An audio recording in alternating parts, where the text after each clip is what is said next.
For years, Fulton, Washington dreamt of this very moment. The freedom to make plans for the future. I want to watch a movie. I think watching the movie is like a real good one because you can make the popcorn, sit on the floor. Have a Sunday. For Washington, I hadn't heard a dog bark in 20 years. even the familiar is now different. It was forever that I heard the sound of a car. Everything is so new. It's so surreal. This day marks a new beginning. I'm gonna go in and get the ankle bracelet taken off. A weight lifted off his ankle Walking out a free man. and his conscience. How does it feel? My day of freedom is here. This day calls for celebration. See you do a jumping jack or something. What you gonna do? On the count. Yeah, in the clutch. The 20 years behind bars were long and lonely, but not wasted. Washington filled the time with color. I think I did over 1,000 paintings. A self-taught artist I read the book, studied, and practiced. who painted his way out of prison. The Emancipation Proclamation. Sitting at the table where President Abraham Lincoln freed the slaves, While they negotiated over maps of territories that they're going to free slaves, mine became a clemency petition. he asked President Barack Obama to free him. This picture here represents the modern day slavery. The shackles he painted on himself symbolize a sentence of life in prison for a drug offense. I got pardoned by God and commuted by Obama. Washington is one of thousands of prisoners convicted of nonviolent crimes who applied for clemency, but only he could make his case with such a vivid picture. And in his email, he said that I took the painting and showed it to some people in the White House, and everybody got ecstatic, and it's on fire. 3 weeks later, his lawyer delivered the news. And the president has commuted your sentence from life to time served. I got to give you a hug. I miss you. Hugs that have been helping them heal. That's her when she was a little girl. This is her now. Washington was there, He never missed a birthday, he never missed a holiday. but not present. He was fathering from afar.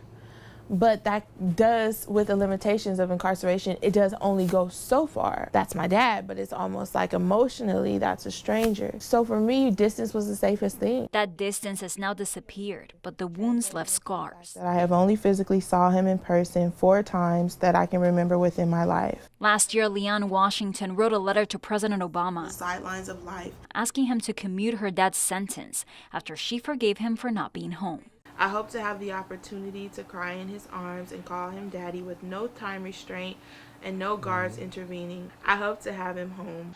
My baby, when I read the letter, I went into tears.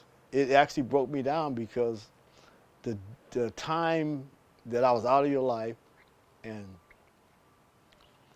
I don't know, and we couldn't, we didn't see each other for all those years. Yeah. It kind of got me. Yeah.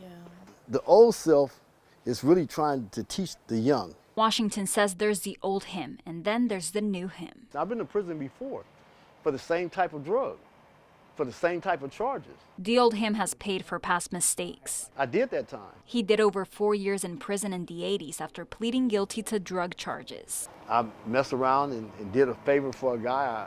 I held on to some drugs, not knowing what the drug was, and I got arrested with it. But the second time around, I can't plead guilty to something that I did not do. he says he had nothing to do with it. He had nothing to do with it. John O'Neill says he and another man were caught on camera in 1996 buying chemicals to manufacture PCP. I regret the whole situation because it wasn't worth it. Prosecutors claimed it was Washington who was with O'Neill that night, but these longtime friends say the case never measured up. In their notes, it said he was 5'6". I'm 5'4", and the other guy's 5'6". He's like 6 feet. When we went to trial, they made me sit at the back of the court. We never stood side by side until this moment right now. 20 years, huh? Yeah. O'Neill walked out of prison after 17 years. Have I ever apologized?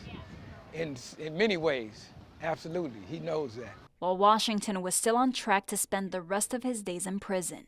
There's nothing to be resentful about anything that happened in the past. You make the best of each day, you keep moving forward. And you got your shoes on the wrong feet.